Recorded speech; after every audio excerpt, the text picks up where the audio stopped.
José Cárdenas informa. Todas las noticias, todas las voces. ¿Qué tal? ¿Cómo le va? Muy buenas tardes. Es el miércoles 9 de marzo. Le estoy saludando a nombre de todo el equipo que hace posible esta emisión informativa cotidiana de Grupo Fórmula Noticias. Óscar Holguín, ¿cómo te va? Buenas tardes. ¿Cómo te va, Pepe? Muy buenas tardes a ti, a los amigos del auditorio y también al equipo de Los Rudos. José Luis Arévalo en la coordinación general. En la información, Isaac Morán y Francisco Rosales. Coordinación de entrevistas, Héctor García Vega y Adrián Moscoso. La producción a cargo de Charlie Pérez y Juan Carlos Martínez. Claudio Medina en la asistencia general. Y desde luego, nuestro agradecimiento a Uno TV por todas las facilidades para la producción de esta emisión informativa de Grupo Fórmula. Gracias, Óscar Holguín, gracias. Vamos directamente con las principales noticias. En pocas palabras, José Luis Arévalo, ¿cómo te va? Buenas tardes. Tocayo, muy buenas tardes también a Óscar, pues les cuento las noticias más importantes de las últimas horas. Empiezo contándoles que el fiscal general Alejandro Gertz Manero se dice víctima de una extorsión mediática y no piensa renunciar al cargo. El presidente López Obrador dice que Gertz Manero puede mantenerse en el cargo a pesar del escándalo. Martí Batres y López Obrador se cuelgan la medalla por las manifestaciones pacifistas en el 8M. Dicen que fracasaron los grupos que pretendían dañar Palacio Nacional y los negocios. 75,000 mujeres acudieron a la cita en la Ciudad de México. La cantante Sasha Sokol denuncia haber sido víctima de abusos por parte del productor Luis de Llano. Todo se deriva luego de una entrevista que Jordi Rosado le hizo al también escritor, donde asegura haberse enamorado. Continúa la tensión en Ucrania, mientras el presidente Volodymyr Zelensky muestra imágenes de un hospital infantil bombardeado. Vladimir Putin acusa a Estados Unidos de comenzar una guerra comercial.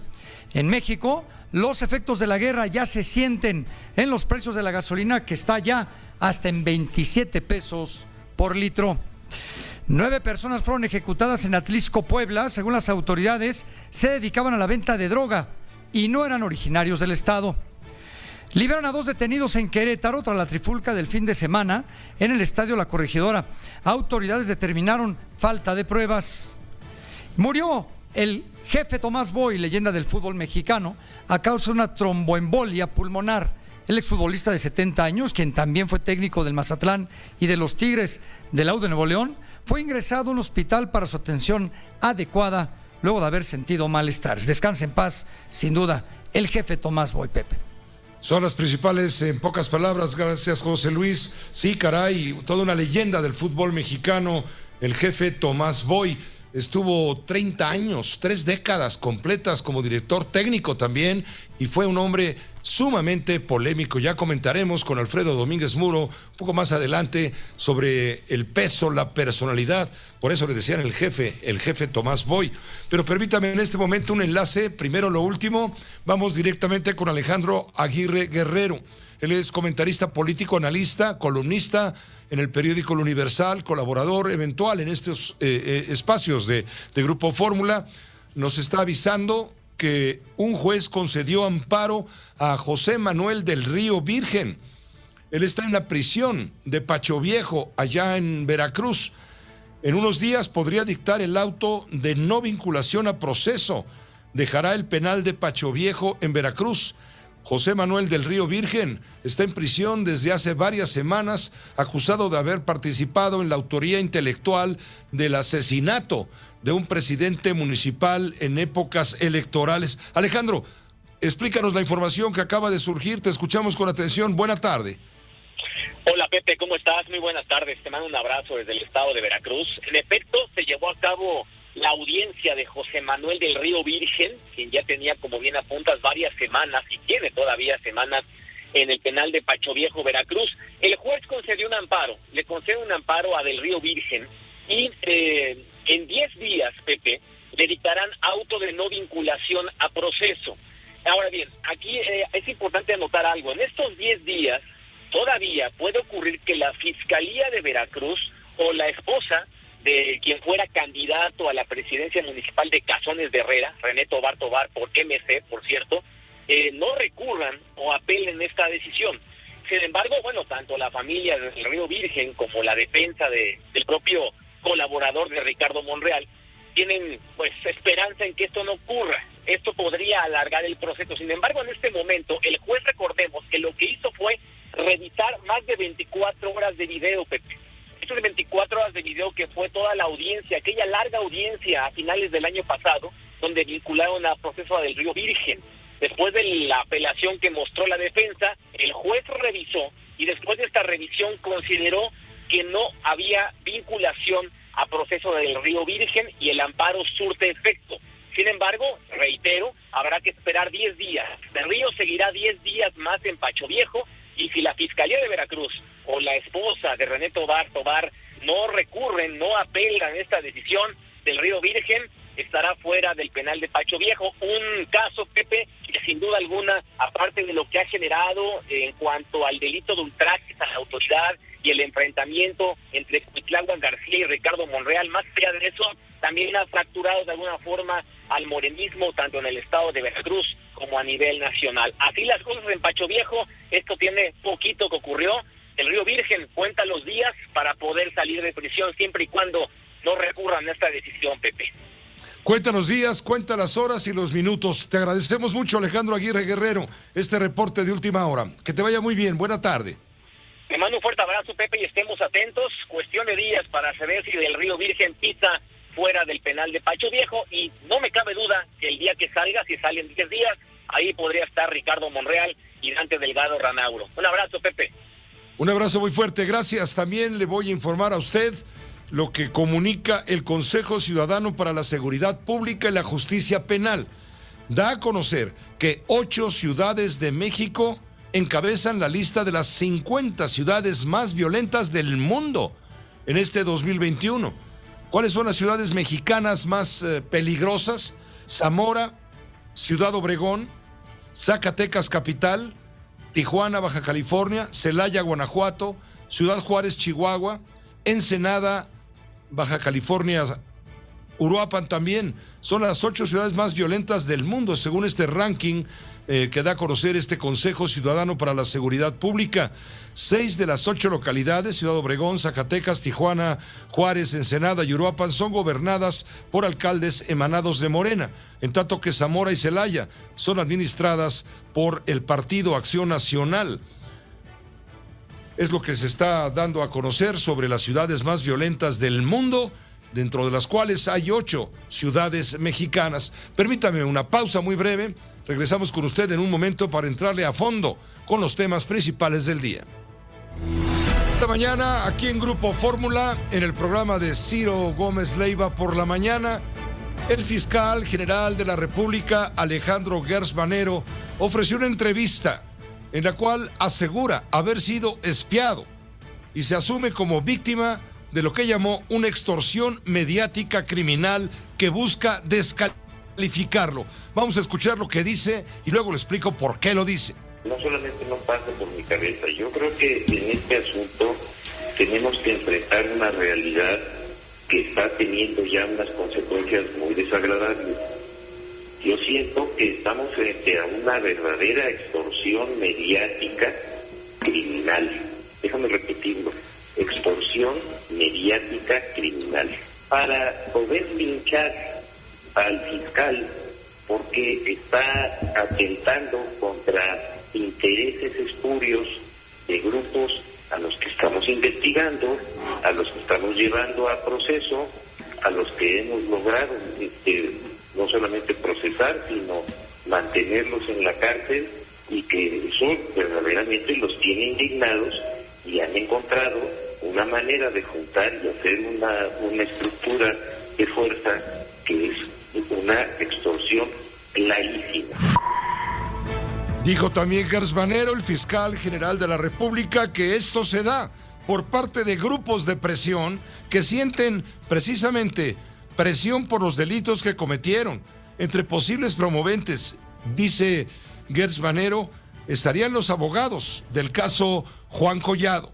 Me refiero a todos los casos que están entre ellos ese, por supuesto, de todos los casos que se están en este momento tramitando y que son verdaderos ejemplos de extorsión, verdaderos ejemplos de colusión por supuesto le quieren echar todo lo que puedan de lodo encima a quien los acuse, para de esa manera poder ellos librar algo que no van a poder librar, no lo van a poder librar, porque mira, cuando uno utiliza un sistema para poder descalificar a alguien injustamente, finalmente esas personas, por más paciencia que tengan, en un momento dado van a dar una respuesta, y esa respuesta va a ponernos a todos en nuestro lugar.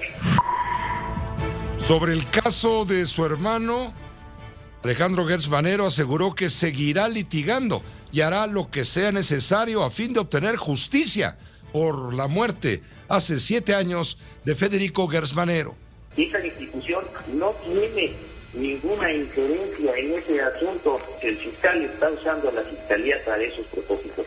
Mentira absoluta. Yo tengo aquí el documento, y es un documento público, en donde yo le solicito como persona, en lo personal, a la Corte que atraiga ese caso del fuero común para que pueda ya existir un asomo de justicia en ese asunto. Lo que hay en las pruebas, eso es lo que yo quiero, y lo que debe de analizar la Corte, dice algo que es muy claro y que nadie lo puede negar, y que además fue hecho público en su momento, que cuando después de que no podía yo hablar con mi hermano durante un lapso, la persona que vivía con él me habló y me dijo: tu hermano está en agonía, a ver qué hace. Lo fui a ver y encontré a un pobre hombre inconsciente, totalmente ahogándose en sus propias flemas, en un estado de desnutrición absoluta, con una neumonía evidente y con toda la espalda llagada por abandono. Así me lo encontré. Tenemos contacto, le voy a explicar también ampliamente lo que sucede alrededor de todo esto, por si se confunde un poco con lo que estamos diciendo ahora, porque atrás hay un asunto muy fuerte. Pero primero permítame el contacto con Ricardo Monreal, senador de la República. Él es presidente de la Junta de Coordinación Política, precisamente de la Cámara Alta, coordinador también de la bancada de Morena. Senador Ricardo, muchas gracias por aceptar la llamada. Muy buenas tardes. ¿Qué tal, Pepe? Buenas tardes a ti y a todo tu auditorio. Ricardo Monreal, son preocupantes las expresiones del fiscal Alejandro Gertz Manero, quien se asume víctima, lo dijo textual con Ciro Gómez Leiva, de una extorsión mediática criminal que busca descalificarlo. Sí, mira, la expresión misma, la connotación que implica esta expresión, pues viniendo del fiscal general de la República, sí es delicada. El decir que hay una extorsión mediática criminal me parece muy, muy preocupante y delicada, que no se puede quedar en una mera expresión, porque si hay esta red o esta extorsión mediática criminal, se debe de transparentar por el bien de todos. Creo que es lo mejor. Yo le creo, pues, que pueda existir, y por esa razón estimo que su posición puede justificarse o no, pero esa es la razón por la que la Cámara de Senadores ha decidido llamar al fiscal a una comparecencia que tendremos los próximos días. Exactamente, va a ser citado por el Senado de la República, entiendo que la Comisión de Justicia, para que explique justamente estas expresiones y explique su conducta, que ha sido señalada en los medios de comunicación y ante la opinión pública, ha sido señalada como una conducta irregular, al estar utilizando aparentemente toda la fuerza, todo el poder del fiscal general de la República para presionar a la Suprema Corte de Justicia respecto a negar amparo a las 2 mujeres que tiene acusadas, una de ellas en prisión desde octubre del 2020. Es un asunto delicadísimo. Sí, mira, todo se deriva, esto se recrudece, aunque ya conocíamos los antecedentes en fechas pasadas del caso del hermano de nombre Federico. Hace 7 años que sucedió eso. Él presentó denuncia por homicidio por omisión y se recrudeció, se puso más álgido el ambiente a partir de la filtración, para mi gusto ilegal, de la intervención también ilegal de teléfonos entre él y entre uno de sus colaboradores. Y esto se detonó en las redes y ya después también en medios convencionales. Pero ahí es donde surge todo esto, Pepe, y por eso el fiscal es la primera vez que sale después del surgimiento de estos audios, y lo hace con temple, para mí lo hace con fuerza, diciendo que no dejará que la presión sea la que domine el escenario jurídico, esta presión indebida que él señala con este calificativo que a mí me parece delicado, de esta expresión de extorsión mediática criminal. Nosotros vamos a actuar con prudencia y con mucha mesura.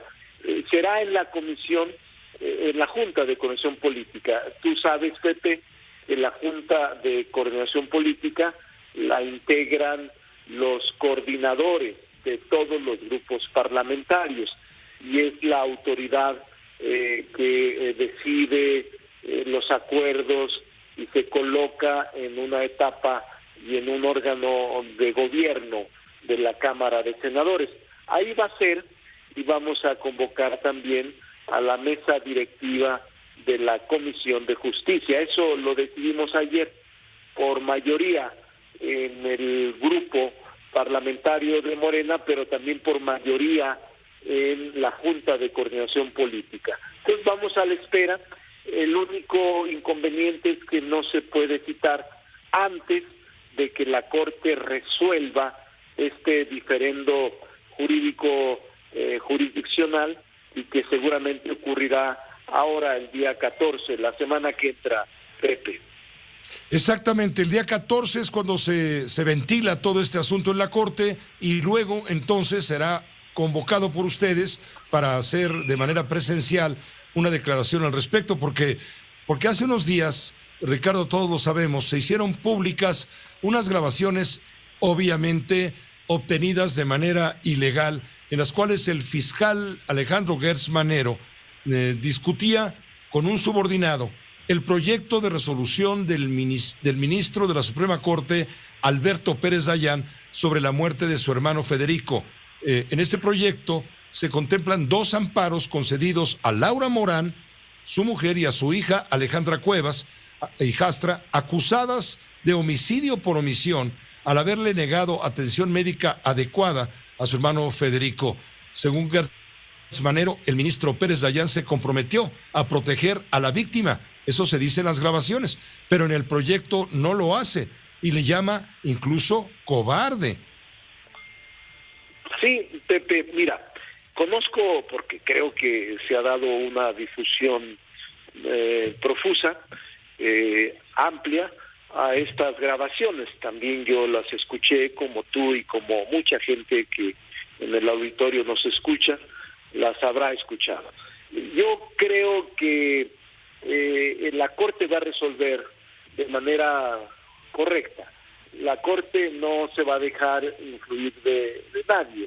Creo en los ministros, en la mayoría de ellos, tengo confianza, y los calificativos que le puedan endilgar a alguno de los ministros, que por cierto yo conversé tanto con el ministro Pérez Dayán hace unas horas, unos días, como con el fiscal general. Un tanto para intentar reencuentros institucionales que afecten lo menos posible al país. Y el ministro Pérez Dayán me decía que él se deslindaba de que pudieran a él acusarlo de haber filtrado el documento, que él no lo hace, que por razones obvias no lo hace, porque además sería irregular, no sería legal el que alguien conozca antes los proyectos de sentencias o de resoluciones. Y también conversé con el fiscal general de la República sobre el tema de la comparecencia. Fue una conversación amable, una conversación cuidadosa y una conversación donde él me mostró la disposición de acudir cuando se le convocara. Entonces yo espero, Pepe, que todo este desencuentro institucional que ahora llevamos, que ahora estamos viendo, que ahora estamos inmersos en este proceso público, mediático o como se le quiera llamar, pueda recobrar sus causas institucionales pronto. Eso es lo mejor para el país. Eso ahora, es lo más conveniente. Ricardo, pero hay opositores al régimen, partidos de oposición a Morena, que están exigiendo la renuncia de Alejandro Gertz Manero. Dicen que es insostenible como fiscal general de la República porque daña la autoridad moral de la Fiscalía General, que debe ser autónoma, porque está utilizando aparentemente la institución con fines de venganza personal. Pero incluso hay gente dentro del propio gobierno que han desatado también, por supuesto, la controversia, pues han señalado a Alejandro Gertz Manero como culpable de delitos de corrupción, abuso de poder, tráfico de influencias. Quieren tumbarlo, aunque el presidente López Obrador lo defienda. ¿Tú crees que debe renunciar Alejandro Gertz Manero? Mira, es una posición interesante, respetable.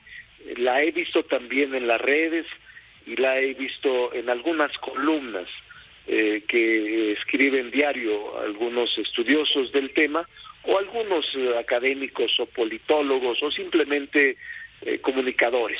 Pero te podría decir, Pepe, que derivado de los audios registrados y divulgados ilegalmente, no divulgados ilegalmente, sino intervenidos ilegalmente y divulgados en redes sociales por parte del fiscal general de la República, y sin prejuzgar sobre el contenido y los medios por los que fueron obtenidos, debe señalarse que para que el Senado de la República esté en condiciones de ejercer con responsabilidad su facultad constitucional, no le corresponde al Senado, te lo quiero aclarar, solicitarle la renuncia o removerlo. Fíjate, Pepe, que has tocado un tema que necesitamos reflexionar todos, incluyendo los legisladores. El exceso de desconfianza en la anterior Procuraduría General de la República, que dependía del Ejecutivo Federal jerárquicamente, nos hizo a los legisladores endurecer toda la ley y otorgarle una autonomía muy amplia a la Fiscalía General de la República. Incluso el Senado cedió algunas de las facultades que tenía intrínsecas, como el nombramiento de fiscales, para que lo hiciera el propio fiscal general. Es decir, Pepe, la desconfianza a ultranza o en aumento sobre la Procuración de Justicia nos hizo a los legisladores tener reglas de una autonomía fuera de lo normal, de tal suerte que ahora el Senado solo puede ejercer su facultad de control a través de las comparecencias o de comisiones de investigación. No puede el Senado de la República remover al fiscal ni tampoco solicitar su renuncia. Es decir, hay incluso, si esto sucediera, una u otra cosa o se separara del cargo, ahí sí el Senado vuelve a nombrar al titular de la Fiscalía General de la República. Pero yo no le veo condiciones, lo digo con toda franqueza, porque siempre me gusta ser muy serio en mis análisis, no le veo incluso ninguna posibilidad de que él renuncie o se separe, y menos que sea removido por el Ejecutivo Federal, porque cuando existen causas para la remoción, tienen que estar debidamente fundamentadas en la Constitución y en la ley. La filtración misma, Pepe, incluso algunos juzgadores, cuando tienen pruebas que son obtenidas ilegalmente, ni siquiera entran al fondo del negocio. Digo del negocio porque así se dice jurídicamente, pero sí, no entran al fondo de la causa.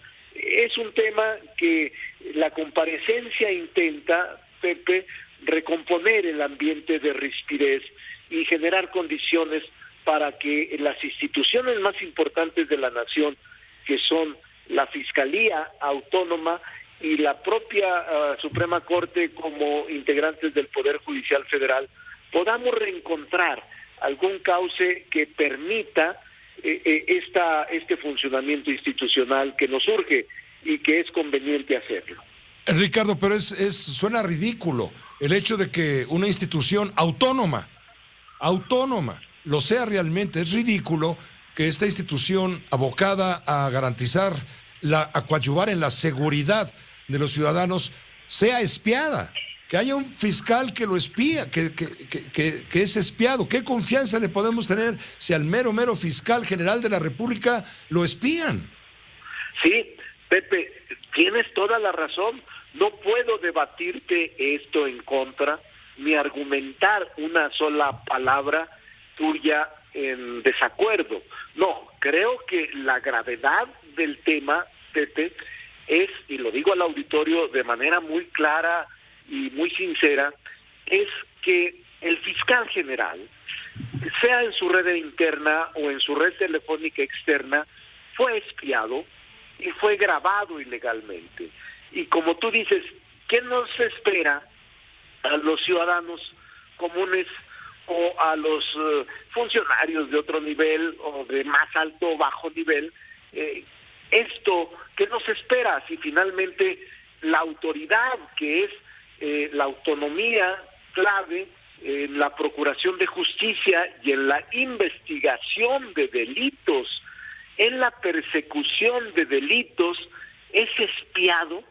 Imagínate el poder que tienen estos espías o estas redes ilegales de espionaje, el poder que tienen al saber cómo procederá o cómo están las instrucciones para integrar carpetas de investigación o dar seguimiento a delitos graves o no graves, pero que finalmente es el órgano máximo de la persecución de los delitos. Por supuesto, Pepe, tiene razón en tu argumento y tiene razón en tu propia expresión, que incluso nos deja al desamparo y decir, bueno, si esto sucede, imagínense qué está pasando. Por esa razón, Pepe, parte de la comparecencia es tener que llegar a la verdad y decir, ¿quién está?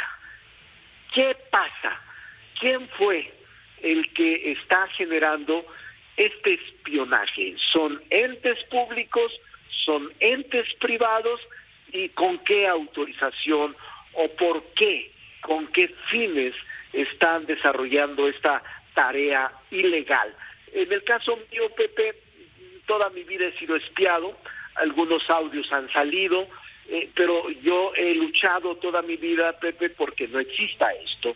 Quien sea, sean entes privados o incluso públicos, no merecemos tener esta situación de acoso telefónico o de intervención telefónica.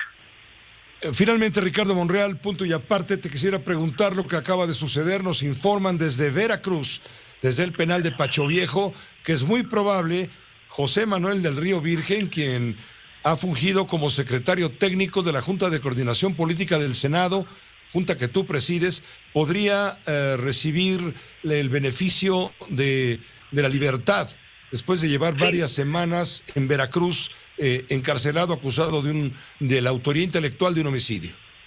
Sí, mira, Pepe, es un asunto que lleva el juzgado de distrito, juzgado federal, por supuesto, y que pareciera ser que hoy resolvió el amparo de fondo, en donde, por supuesto, concede el todo el beneficio a quien fue ilegalmente imputado.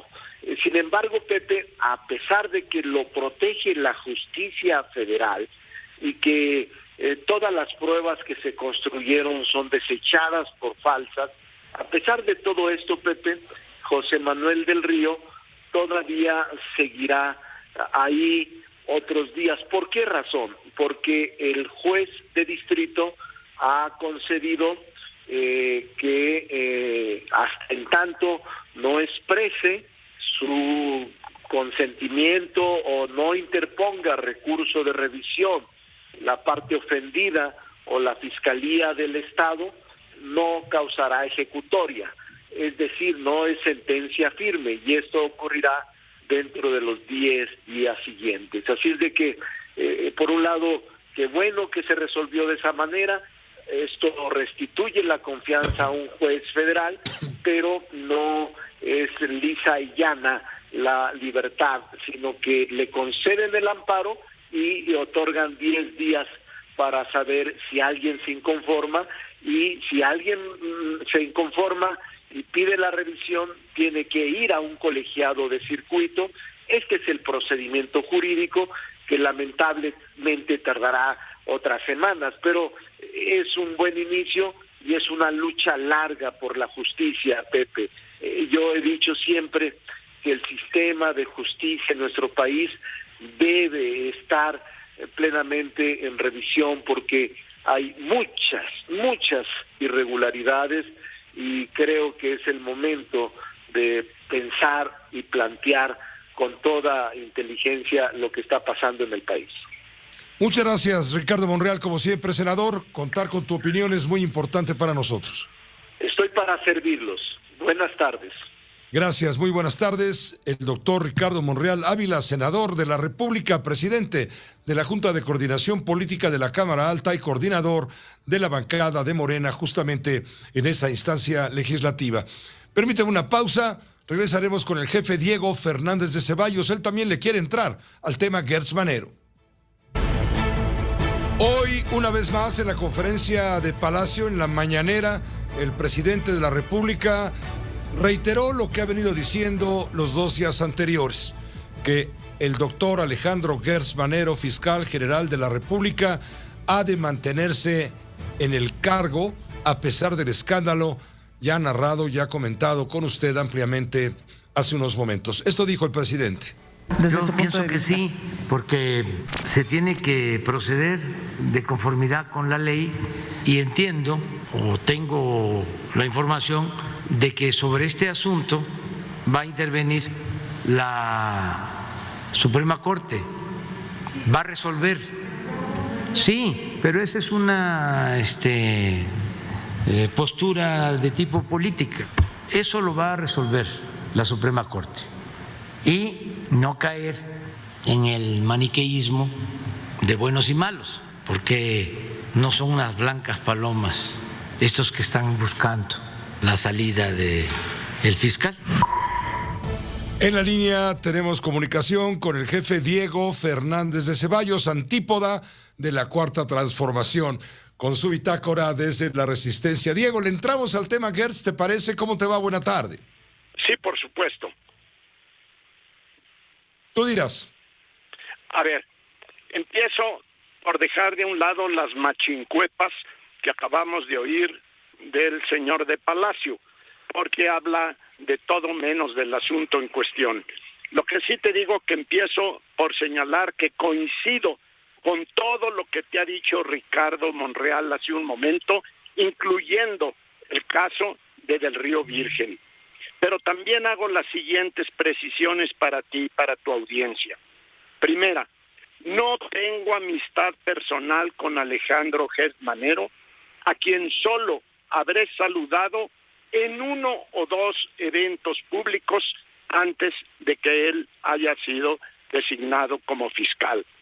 Segundo, no pretendo de manera alguna defenderlo, porque suelo seguir el adagio que recomienda: ni guardia que no te toque, ni servicio que no te pidan.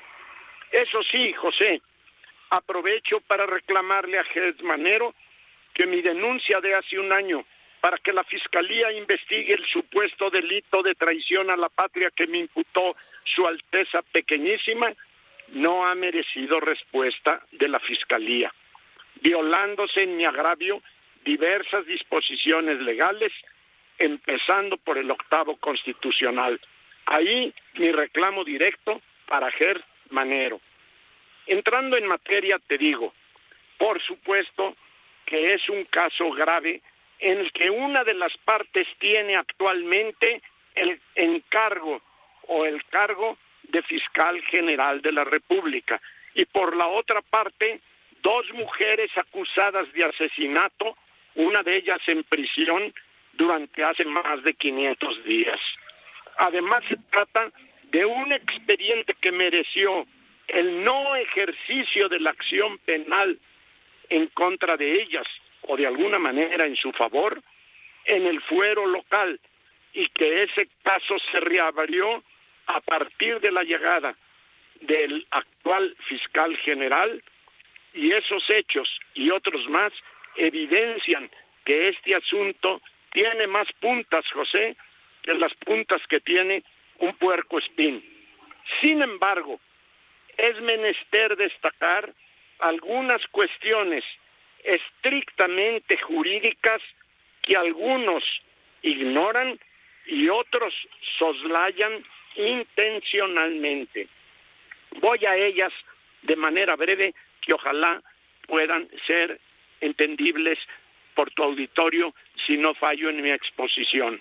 Primero, en el expediente criminal de que hablamos, Gers Manero está reconocido como denunciante y además como víctima por ser el hermano del supuestamente asesinado. José, en ese expediente, Gers Manero no es procurador, es víctima, y así tendrán que decidirlo si procede o no las autoridades judiciales competentes. Segundo, la Fiscalía no es parte en ese juicio, se trata de una disputa entre particulares. Tercero, Gers Manero, al estar reconocido como víctima, está legitimado para acudir y alegar personalmente o por medio de sus abogados ante las autoridades judiciales que quiera. Cuarto, su condición de fiscal no limita sus derechos como víctima.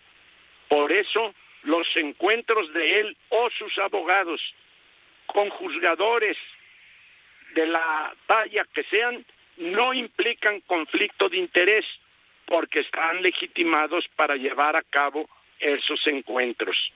Quinto, si el proyecto del ministro Pérez Dayán considera ineficaces los agravios expresados por Gers Manero, prueban la independencia del ministro Pérez Dayán y no dejan lugar para hablar de tráfico de influencias.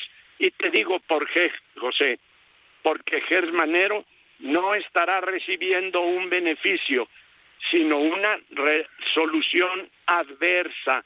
Por lo tanto, no se puede dar el tráfico de influencias que exige el haber recibido un beneficio de ese tráfico. Y en el caso que nos ocupa...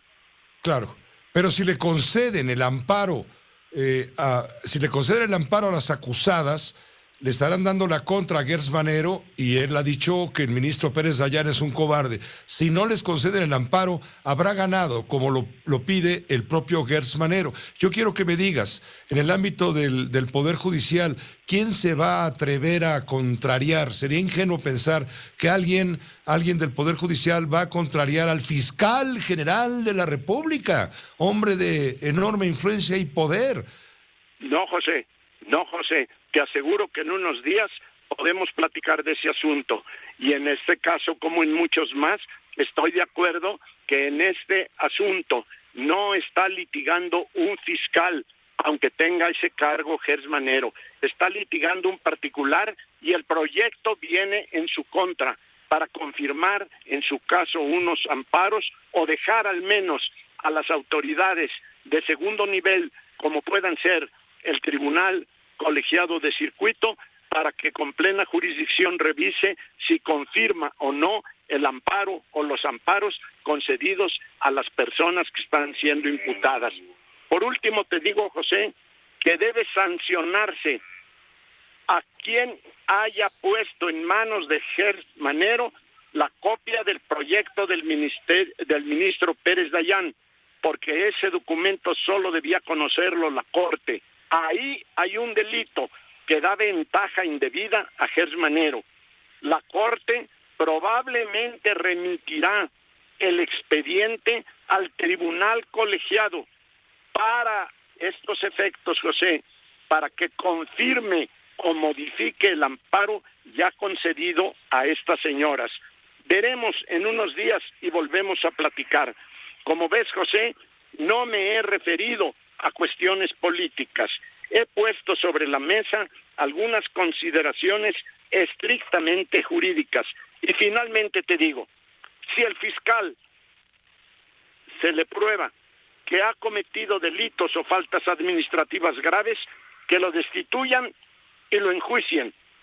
Si se prueba que ha abusado de su cargo, que vaya a la cárcel. Ahora, José, si todo se reduce a las majaderías que se escuchan en la conversación privada, obtenida y difundida por delincuentes, José, yo no tiraría la primera piedra. Esa es mi opinión. Habrá que esperar lo que resuelva la Corte y verás que no es cierto que esté litigando un fiscal capaz de doblegar a la Suprema Corte. Gracias, Diego, como siempre. A ti, adiós. Adiós, Diego Fernández de Ceballos, el jefe Diego. Antípoda de la Cuarta Transformación, desde luego. Vamos a una pausa breve, volvemos enseguida con todo el tema de las marchas de ayer y hoy. Pues hoy las flores las medallas que se cuelgan los integrantes del gobierno de la Ciudad de México y hasta el presidente de la República. Hay comentarios muy fuertes diciendo, pero caray, ¿de qué tamaño era el miedo que tenía el gobierno? El gobierno metió miedo, ciertamente metió mucho miedo, pero finalmente las cosas salieron bien y hoy se cuelgan la medalla. Vamos a comentar todo esto porque hay, le digo, posiciones de activistas que están reprobando que las autoridades se atribuyan el éxito de la marcha de las mujeres. Aquí se escuchan todas las noticias y todas las voces. Ricardo Monreal, senador de la República, él es presidente de la Junta de Coordinación Política, precisamente de la Cámara Alta. Decir que hay una extorsión mediática criminal me parece muy, muy preocupante y delicada, que no se puede quedar en una mera expresión, porque si hay esta red o esta extorsión mediática criminal, se debe de transparentar por el bien de todos. Creo que es lo mejor. Yo le creo, pues, que pueda existir y por esa razón estimo que su posición puede justificarse o no, pero esa es la razón por la que la Cámara de Senadores ha decidido llamar al fiscal a una comparecencia que tendremos los próximos días. Todas las noticias, todas las voces. Estoy buscando la fotografía tomada anoche ya tarde de cómo concluyó la marcha de las mujeres en Monterrey, Nuevo León. Terminó muy mal. Le explico que terminó muy mal, porque hubo actos auténticos de vandalismo. A través de Teleformo le estamos mostrando imágenes de un incendio dentro del Palacio de Gobierno en la ciudad de Monterrey, Nuevo León, donde despacha el gobernador Samuel García. Las mujeres llegaron hasta el lugar con sus legítimas demandas. Sin embargo, hubo quien se brincó unas ventanas y provocó el incendio de la puerta, del portón, del zaguán, digamos, del edificio de gobierno. Terminó mal, pues, allá en Monterrey de manera escandalosa. En todos lados hubo expresiones con cierta violencia, desde luego, en todos lados. pero nada como lo visto anoche en Monterrey. Gregorio Martínez, del Grupo Fórmula, tú estás ahí muy pendiente, tú tienes la crónica y la explicación de lo que sucedió anoche como hecho destacado. ¿Cómo te va? Muy buenas noches.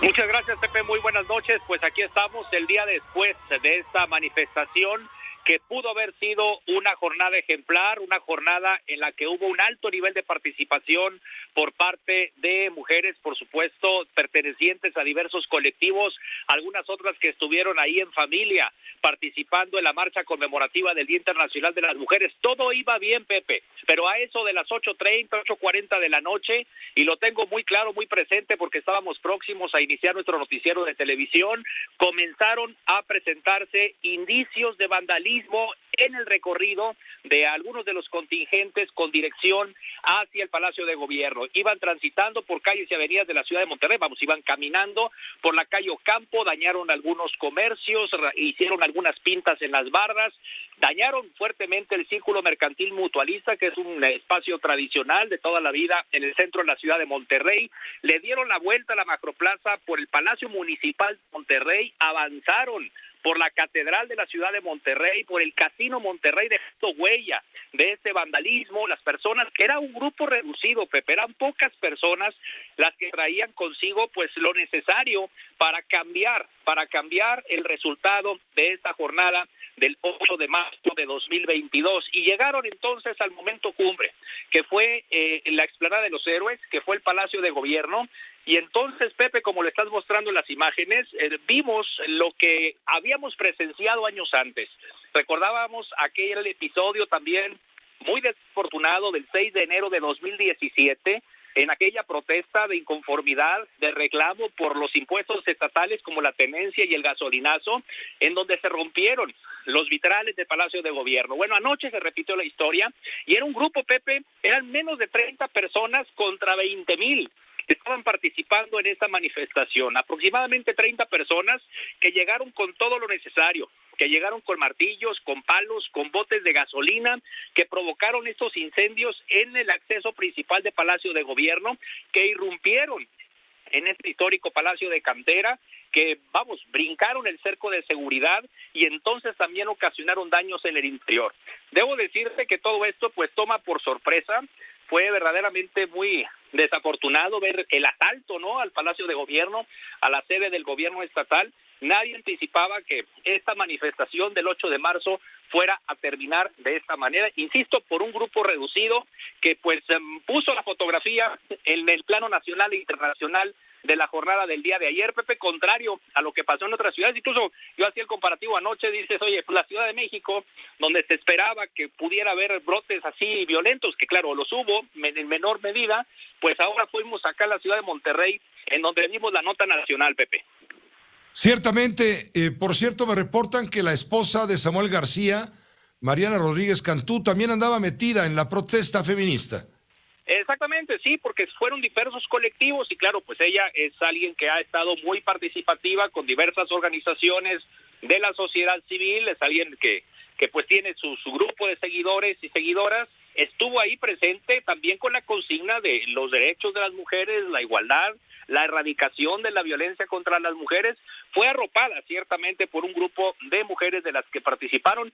Fueron colectivos de distintas asociaciones civiles que se dieron cita ahí en la explanada de los Héroes.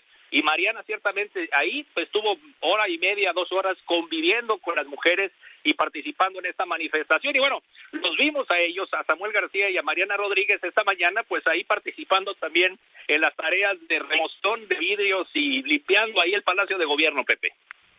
Te agradezco mucho la crónica y la información, Gregorio, que te vaya bien.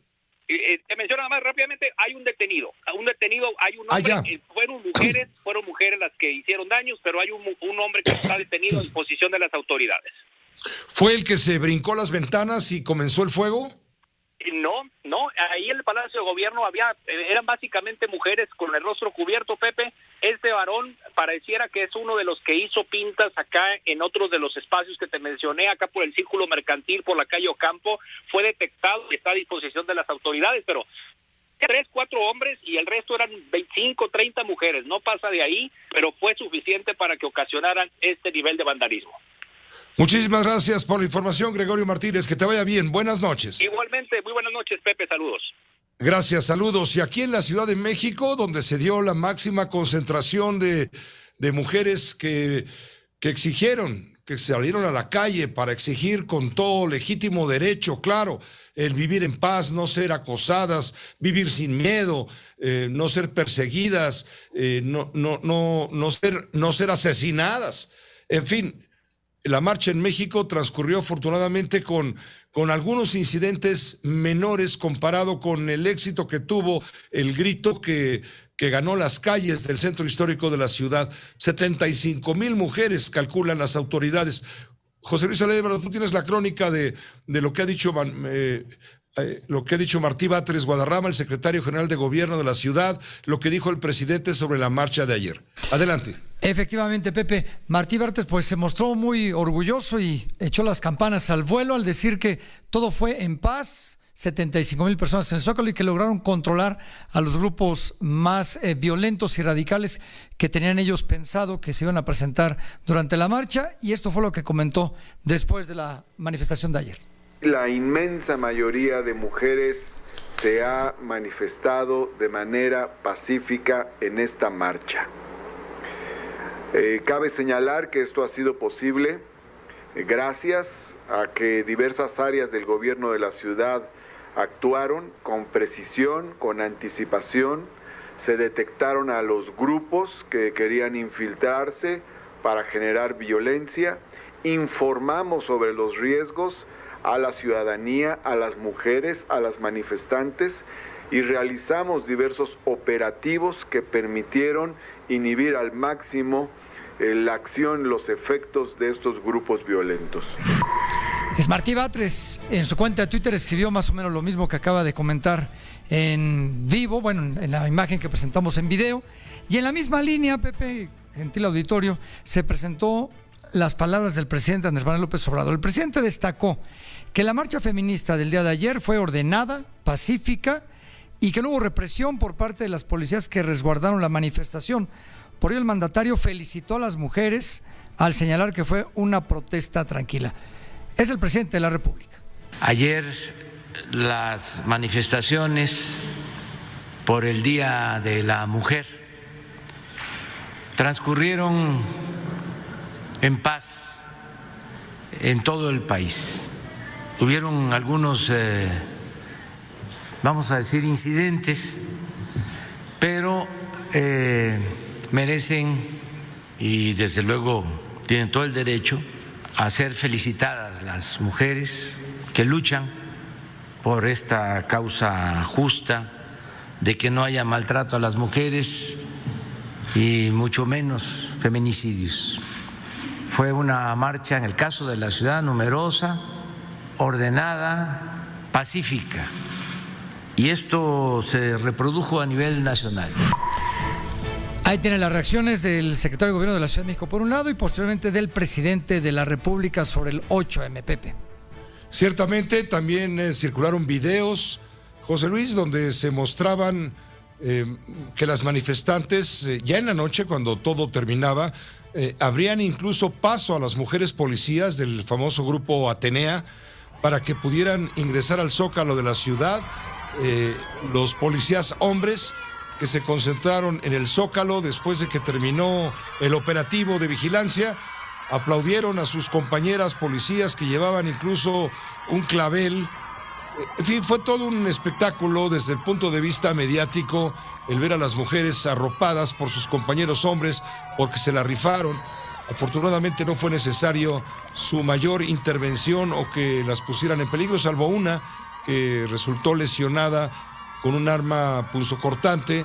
Nos decía ayer Martí Batres a esta hora, posiblemente un picayelo. Las policías cantaron y se abrazaron.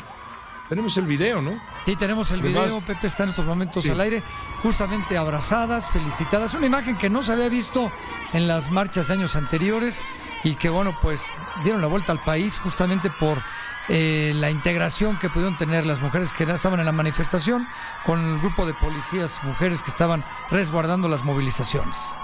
Correcto. Ahora, sin embargo, la activista Marta Tagle, consultora en equidad de género, feminista, reprobó que las autoridades capitalinas y federales se atribuyan el éxito de la marcha por el Día Internacional de la Mujer ayer aquí en la Ciudad de México, cuando apostaron ellos mismos a que sería violenta, que fracasaría el orden que fracasaría el desorden al que se estaba convocando.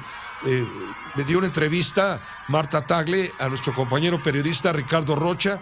Ella dijo que esta marcha tranquila y en orden dejó muy mal paradas a las autoridades del gobierno, tanto federal como de la Ciudad de México, porque los elementos de la policía, de la Marina, de la Guardia Nacional, apostados por los señalamientos de una marcha violenta, fueron testigos del pase de una marcha que denominó tranquila. Acotó que parecía que se estaban preparando para una guerra, lo dijo en esos términos. También son víctimas de violencia institucional por parte de sus jefes, que las utilizan para ponerlas enfrente a las mujeres, ¿no? O sea, esta práctica de poner tantas mujeres granaderas en las marchas de mujeres es con el ánimo incluso pues de confrontarnos y de que al final pues la imagen termine siendo una mujer contra otra. Entonces eso es violencia institucional. Y también son mujeres víctimas de muchas violencias en su trabajo. Las mujeres policías abusan de ellas, las acosan, por supuesto hay una cantidad de corrupción ahí de las cuales ellas son también víctimas, y entonces era importante que se sumaran al contingente, y como también pues las marchistas las recibieron con porras, coreando, llevándoles flores a otro grupo de policías. Creo que fue muy emotivo esto porque puso, pues, digo, una oración cállate al gobierno de que esperaba todo lo contrario. Lo malo es que ahora resulta que el gobierno se lo quiere atribuir. Dice que gracias a ellos salió todo bien, que gracias al operativo que montaron. Y no es cierto, la verdad es que la marcha siempre iba a estar bien, siempre iba a ser ordenada, porque siempre hemos sido así en las marchas. Y entonces, pues desafortunadamente ahora se quieren atribuir el éxito de la marcha cuando ellos le apostaron con todo a que fuera una marcha violenta y que fracasara. Esto dijo Marta Tagle, consultora en equidad de género, feminista, desde luego activista, quien reprobó la actitud de las autoridades, quienes pues, al principio metieron miedo, es cierto, nos hicieron pensar que iba a haber una verdadera revolución feminista, violenta, etcétera, y no resultó así. Entonces políticamente le dieron la vuelta diciendo, no, ya ven, fue un éxito haber resguardado el legítimo derecho de la mujer a expresarse. Vamos a comentarlo esto con el doctor Carlos Elizondo Mayer Serra. Él es profesor de la Escuela de Gobierno del Tecnológico de Monterrey, colaborador en este espacio, y cuando los de adelante corren mucho, los de atrás se quedarán, pero Carlos siempre al frente. Querido Carlos, tu comentario vale la pena, urge. Buenas tardes, Pepe. Mira, lo que dice Marta Tagle es completamente cierto, y yo incluso agregaría un tema que me parece muy importante, y es que el gobierno con el miedo seguramente hizo más chica la marcha. Pero no me quiero detener en lo que no me parece que es lo sustantivo, sino ir a lo sustantivo. A mí me parece que lo sustantivo es todas estas mujeres que marcharon, hay que felicitarlas, hay que estar orgullosos, hay que apoyarlas. Todas estas mujeres que no salieron a marchar porque les dio miedo, pues esperemos que la siguiente vez salgan a marchar, porque como bien dijo Marta Tagle, la mayor parte de las mujeres son pacíficas y lo que quieren es mostrar su enojo. Pero me quiero centrar en esto, Pepe, en su enojo. Tienen toda la razón para estar enojados, para estar enojadas, y me parece muy triste que no tengamos una autoridad que le entre al origen del problema, a la razón de su enojo.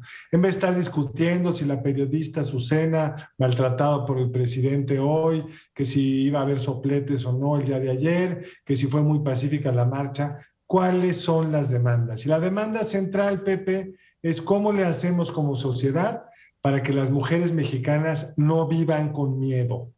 No vivan con miedo de ser atacadas en la calle, acosadas en el hogar, y eso requiere un conjunto de políticas públicas que no están en el centro del debate como creo que deberían de estar. No estamos equipando a nuestras procuradurías, fiscalías, para que puedan ser empáticas con las mujeres que denuncian. Al contrario, muy pocas mujeres denuncian. Según datos de México Evalúa, de los casi 5 millones, Pepe, de mujeres presuntamente acosadas, solo el 0.6 hacen la denuncia correspondiente. ¿Cómo no van a vivir con miedo en ese contexto? Y la pregunta que nos tenemos que hacer de aquí al 108 de marzo es ¿qué podemos hacer para avanzar en su demanda central de que las mujeres mexicanas, nuestras madres, nuestras hermanas, nuestras hijas, no tengan miedo? Sí, que salgan a marchar, por supuesto, con legítimo derecho a exigir lo más sencillo, que es vivir sin miedo. Exacto. Hoy lo destaca con ese encabezado el periódico Milenio. Me gustó mucho digamos lo que resume. Salieron las mujeres para exigir vivir sin miedo, pero vivir, no que las maten.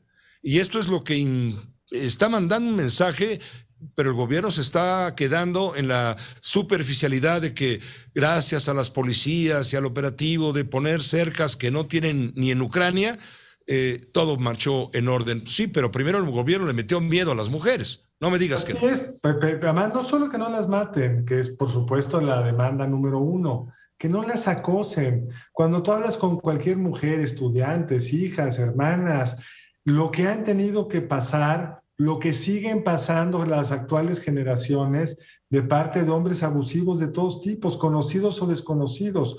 ¿Cómo construimos un entorno para que no sea así? Por supuesto, que tampoco las maten, pero que no las maltraten en el hogar, en el metro, en el salón de clase, etcétera, etcétera. Y creo que hay muchos ejemplos en el mundo de políticas públicas adecuadas con este fin. Y eso, Pepe, es lo que me gustaría estar discutiendo y no si hubo o no golpes en Palacio o lo que sea.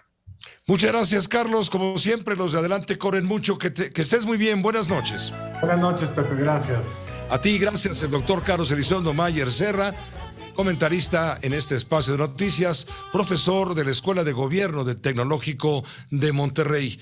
Vamos a una pausa. Hablando del tema de las mujeres, ayer hubo un hecho, ya tarde en la noche, que se difundió a través de redes sociales por parte de la cantante Sasha Sokol, quien denunció haber sido víctima de abusos por parte del productor y escritor de televisión y de literatura, claro, Luis de Llano, mi amigo Luis de Llano, denuncia que Luis de Llano abusó de ella cuando tenía 14 años, sexualmente.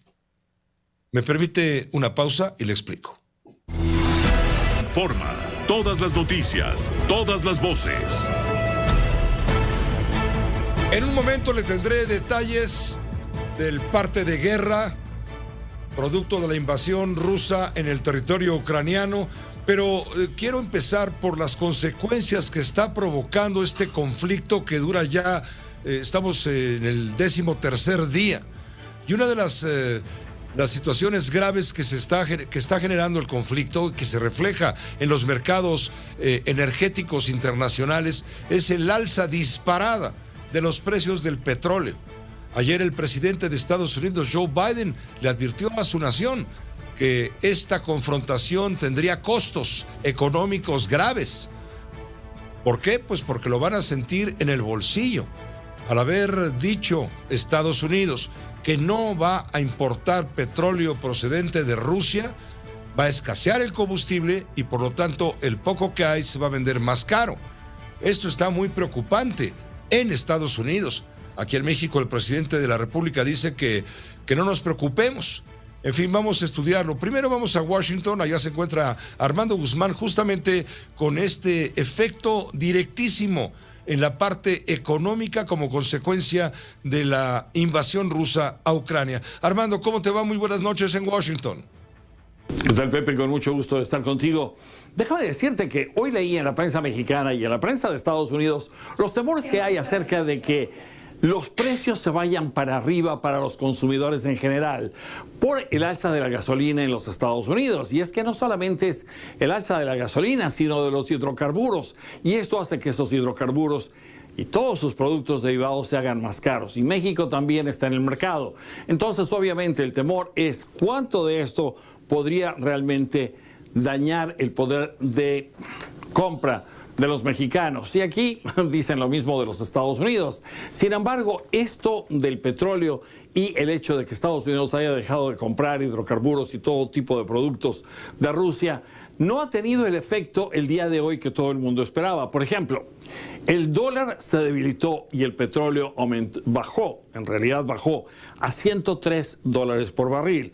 Los índices bursátiles de Estados Unidos, Dow Jones y todos los demás indicadores ganaron en lugar de perder. Fue solamente una ganancia de 2%, pero eso es importante porque fue ganancia. En México, el peso se apreció frente al dólar y los índices de precios y cotizaciones, que es la medida también de la actividad bursátil mexicana, aumentó en 1%. O sea, si tú sumas todo y buscas el común denominador, vas a ver que todo es más o plus. Y eso es ganancia, esas son buenas noticias. Hay algo más que te quiero mostrar el día de hoy y es la cantidad o los porcentajes de petróleo que Estados Unidos compra en el mundo entero. Y si tú te das cuenta, el 51.3% es de Canadá. Obviamente son los que más venden petróleo en los Estados Unidos. Después estamos nosotros con 8.4%. Ese 8.4% es bastante respetable. Después le seguía Rusia y en muchos casos tú has visto que Rusia supuestamente solamente vendía el 3 o el 4%. No, se trata del 7.9%. Después viene Arabia Saudita y después algunos latinoamericanos, Colombia y Ecuador, con menos del 2%, menos del 3%. Entonces ahí es en donde está. La inquietud en Estados Unidos es porque los precios de la gasolina han variado muchísimo. Y mira tú los precios cómo están hoy. El promedio ayer era 4.17 por galón, el promedio hoy es 4.25, ahí sí subió. Y después, si tú comparas esto con la semana pasada, en realidad fue antes de la invasión, mañana vamos a entrar en la tercera semana de este conflicto, estaba solamente a 3.66, pero vete para atrás y estaba a 3.47 el año pasado. Y si tú te vas más atrás y lo comparas directamente, fecha con fecha, entonces verás que estábamos a 2.80 por galón. 2.80 a 4.25 hay gran distancia y por eso son los temores. Eso es lo que tengo para ti esta noche, Pepe. Regreso contigo a la Ciudad de México. Gracias Armando, muy puntual todo lo que nos ha dicho desde la capital estadounidense, donde son 8 de la noche con 22 minutos. Aquí en Ciudad de México tenemos el contacto con Gonzalo Monroy. Gonzalo es director general de GEMEC, empresa consultora especializada en el sector energético mexicano, desde luego con vínculos y visión internacional. Gonzalo, muchas gracias por aceptar la invitación para comentar todo esto que ha mencionado Armando Guzmán como una consecuencia que se vislumbra grave para los precios del petróleo y grave también para los precios del combustible que utilizamos en nuestros vehículos. Ayer dijo el presidente en Palacio, no se preocupen, estamos protegidos, no tienen por qué aumentar los precios. En algunos casos se han reportado estaciones de servicio que alcanzaron algunos récords, por ejemplo, de 27 pesos por litro en estaciones de la Ciudad de México, según se dio a conocer. Gonzalo, ¿cómo nos va a pegar? Porque aquí vemos lo cerca que realmente nos está quedando la guerra de Ucrania. Buenas noches. Querido Pepe, muy buenas noches. Pues mira, empezar explicando un poco lo que es la parte básica y tomando lo que se había mencionado antes. Los precios internacionales también le van a afectar a México. Incluso los precios no los controla el gobierno, puede controlar la cantidad de impuestos que recolecta o que empieza a ponerle, pero más allá de eso no tiene mucho control. Obviamente estamos viendo los precios internacionales cómo se han disparado, la volatilidad está por todos lados, Pepe. Apenas en las últimas 48 horas se habían alcanzado precios del petróleo y también de las gasolinas que no se habían visto desde el 2008. Hoy vemos una caída de precio de más de 10%, así que la realidad es de que el mercado, en pocas palabras, está muy loco. ¿Cómo le está pasando esto a México? Pues bueno, ya vimos justamente que desde las últimas 4 semanas la Secretaría de Hacienda no ha prácticamente cobrado nada del famoso IEPS, aproximadamente 5.49 para el precio de las gasolinas, 5.77 para la gasolina premium y un poquito más de 6 pesos para el diésel. ¿Qué está ocurriendo? La forma que está tratando de hacer el gobierno para aguantar los precios, que no se venga una escalada gigante o fuera de control, lo que ha hecho es de que se puede acreditar a los grandes gasolineros, y eso es muy importante, no solo en el público consumidor, sino los gasolineros, los distribuidores, los que pueden acreditar contra el ISR y de esa manera tratar de mantener los precios. ¿Cuál es el impacto? Pues bueno, no hay ninguna garantía que los precios, el incremento se pase a los usuarios, tal y como mencionabas, esos precios de 27, y por ahí ya apareció un reporte de una gasolina que tuvo precios hasta de 30 pesos en el caso de la gasolina premium. Y el segundo tiene que ver con que la recaudación fiscal va a ser extremadamente más baja de lo que habíamos esperado en este año, donde hemos visto que la contracción económica, todos los reportes están muchísimo más a la baja, Pepe.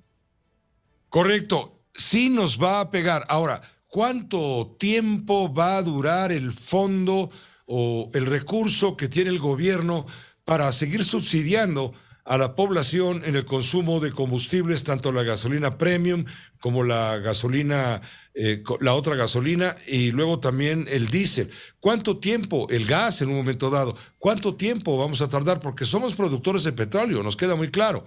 Sí, pero somos altamente importadores de gasolina, y que se hace con petróleo que está muy caro. Nos va a acabar pegando. ¿Cuánto tiempo va a aguantar el gobierno? El otro día leía un apunte del periodista Enrique Quintana, especialista en temas de economía, de negocios en el Financiero, director general editorial del Financiero, y decía que este subsidio puede representar un boquete para el gobierno de unos 300,000 millones de pesos, equivalente al fondo que tenía México, que ya se lo gastó el gobierno para contingencias.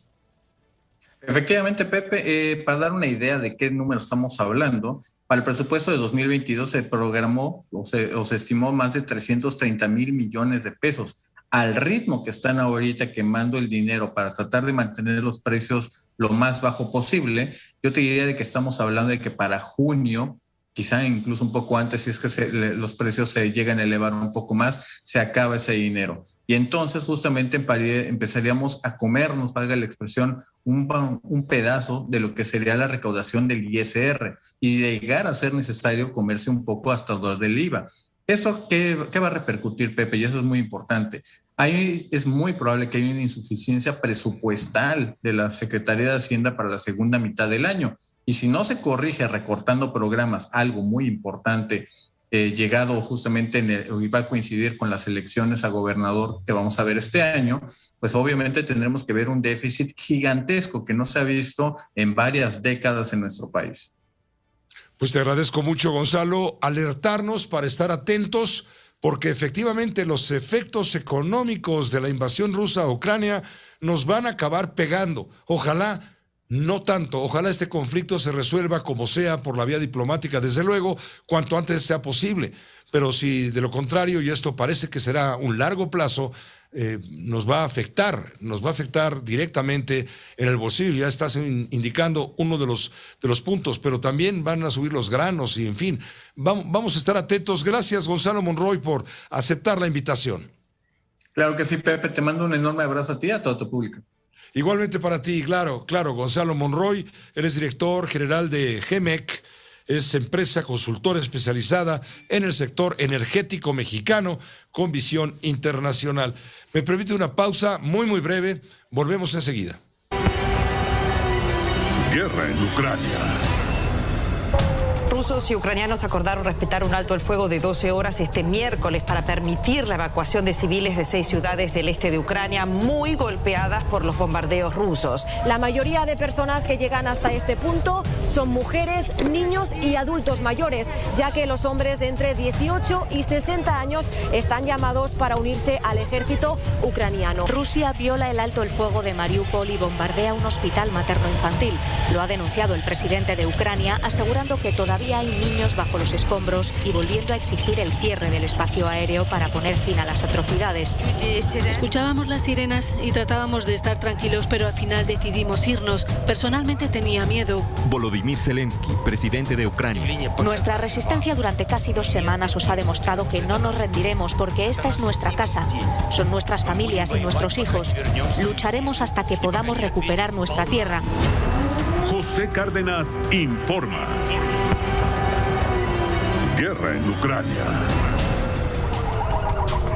En el parte de guerra le comento a usted que Ucrania logró evacuar a más de 40,000 personas este miércoles de 6 ciudades, luego de que Rusia anunció un nuevo alto al fuego para permitir a los civiles huir de las zonas asediadas. Rusos y ucranianos acordaron respetar un alto el fuego de 12 horas este miércoles para permitir la evacuación de civiles de 6 ciudades del este de Ucrania muy golpeadas por los bombardeos rusos.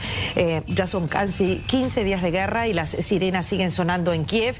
La ciudad aún no está tomada por los rusos, que se encuentran muy cerca al norte de Kiev. No en todos lados la evacuación está siendo un éxito. Hoy el gobierno ruso ratificó que ha tomado el control sobre las centrales atómicas de Chernobyl y Zaramporia.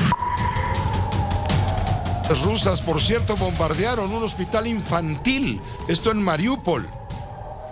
Violaron el alto al fuego temporal anunciado previamente por las autoridades ucranianas. El presidente Volodymyr Zelensky difundió un video en donde se muestra el lugar destruido. Rusia viola el alto el fuego de Mariupol y bombardea un hospital materno-infantil. Lo ha denunciado el presidente de Ucrania, asegurando que todavía hay niños bajo los escombros y volviendo a exigir el cierre del espacio aéreo para poner fin a las atrocidades. Cruz Roja dice que la ciudad, en la costa del Mar de Azov, sufre un asedio apocalíptico. Mariupol era una de las 6 vías de escape de civiles que se habían acordado en este 14º día de guerra en Ucrania. El resto eran localidades cercanas a Kiev, la capital, pero solo algunos civiles han podido ser evacuados.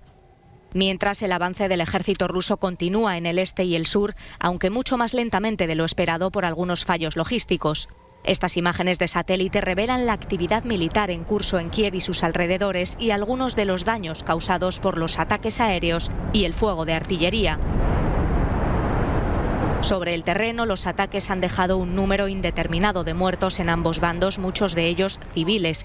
Al menos 474 han muerto desde que comenzó la ofensiva, según datos de la ONU, aunque la propia agencia reconoce que el recuento es incompleto. Y la vocera de la Casa Blanca, Jen Psaki, afirma que es atroz el uso bárbaro de la fuerza militar contra los civiles inocentes. A punto de cumplirse 2 semanas del inicio de la guerra en Ucrania, no hay señales de que vaya a terminar pronto. Mientras suena música patriótica en el centro de Kiev, el presidente de Ucrania, Volodymyr Zelensky, ha dirigido un mensaje a las tropas rusas. Nuestra resistencia durante casi 2 semanas os ha demostrado que no nos rendiremos porque esta es nuestra casa, son nuestras familias y nuestros hijos. Lucharemos hasta que podamos recuperar nuestra tierra, hasta que respondamos plenamente por nuestra gente asesinada, por nuestros hijos asesinados. Todavía podéis salvaros si os vais a casa. No creáis a vuestros comandantes que dicen que aún tenéis una oportunidad en Ucrania. Aquí solo os espera la cárcel y la muerte.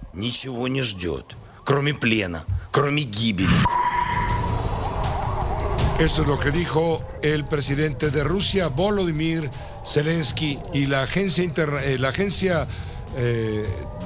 CIA, pues, la agencia de espionaje estadounidense asegura que Vladimir Putin está enfadado y aislado y que está luchando por su influencia mundial. Está frustrado porque su invasión a Ucrania no ha salido como lo había previsto. Continúa el éxito de ucranianos de Medica en Polonia. Es la ciudad fronteriza con Ucrania que está recibiendo a la mayoría de las personas que han salido del país. Por cierto, el alto comisionado de la Organización de las Naciones Unidas para los Refugiados, Filippo Grandi, ha destacado que más de 2.155.000 refugiados han llegado a los vecinos europeos de Ucrania. Polonia ha recibido más de 1.200.000 refugiados procedentes de Ucrania en solo 2 semanas. El esfuerzo que están realizando este y otros países vecinos es colosal y ha sido alabado por el alto comisionado de la ONU para los refugiados, Filippo Grandi, que ha confirmado en Suecia que más de 2 millones de personas han huido de la guerra en Ucrania. Casi nunca he visto una salida tan masiva y en particular tan rápida de personas. La respuesta es buena. La mayoría de los que salen son, ya lo saben seguro, mujeres y niños, porque los hombres son reclutados por el ejército. Es un grupo que tiene muchas vulnerabilidades, especialmente en una situación de huida repentina.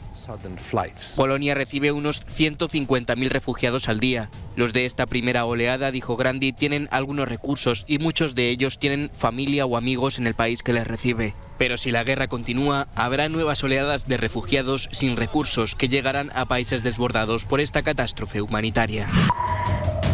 Hoy, por cierto, el gobierno de México anunció el envío de otro avión, un segundo vuelo de la Fuerza Aérea Mexicana para evacuar a más mexicanos que todavía están justamente en Ucrania y quieren dejar cuanto antes ese país debido al conflicto armado.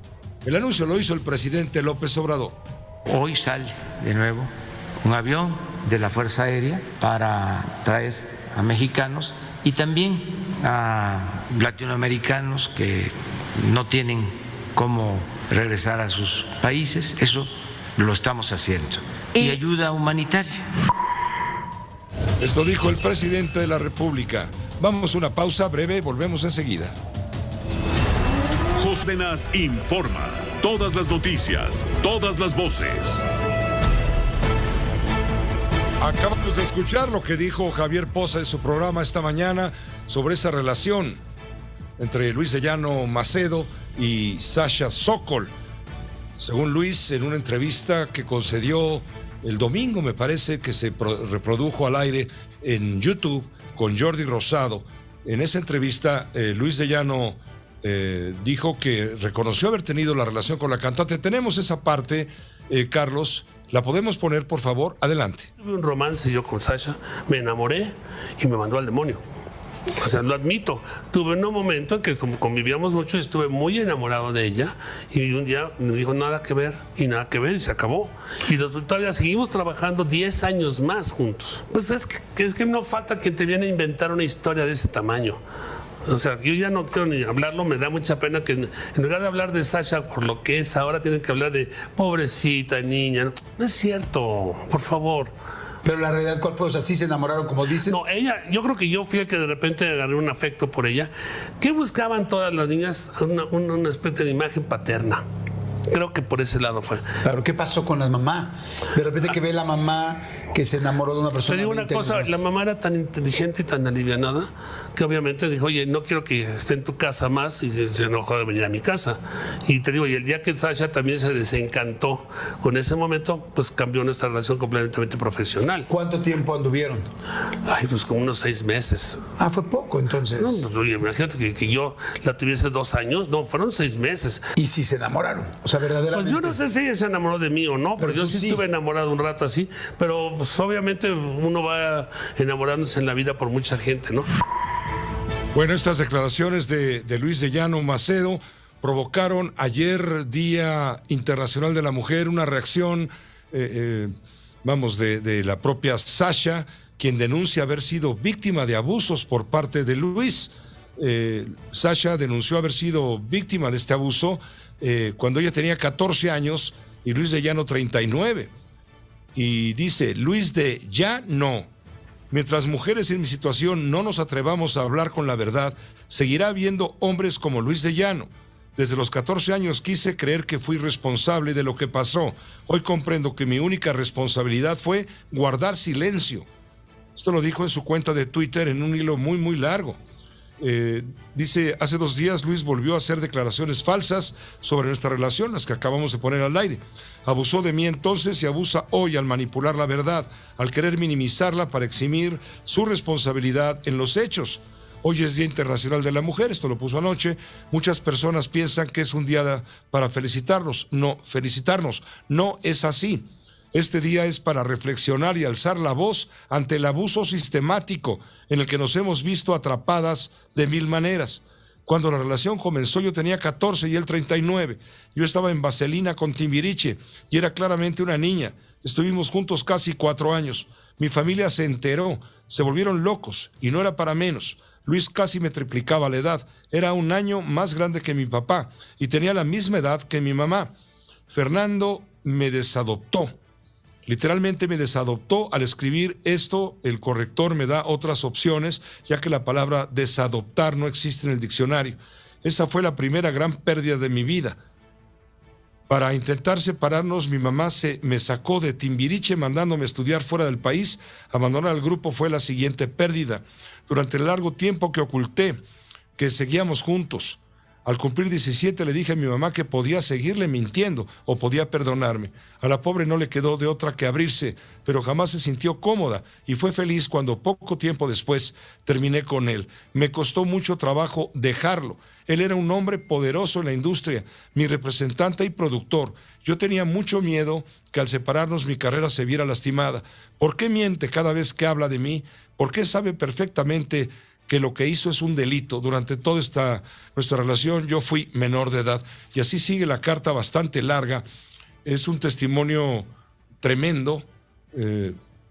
Ha recibido una gran cantidad de reacciones a través de redes sociales, donde se exaltan el valor de Sasha Montenegro, que 30 y tantos años de Sasha Sokol, perdóneme, que 30 y tantos años después se atreve a decir algo que se ve le pesó mucho en la vida. Así está este asunto. Incluso la Fiscalía de Justicia de la Ciudad de México ha dicho que si ella dispone presentar una denuncia, se podía proceder penalmente en contra de Luis de Llano Macedo. No ha contestado Sasha Sokol acerca de este punto. Permítame una pausa muy breve, volvemos.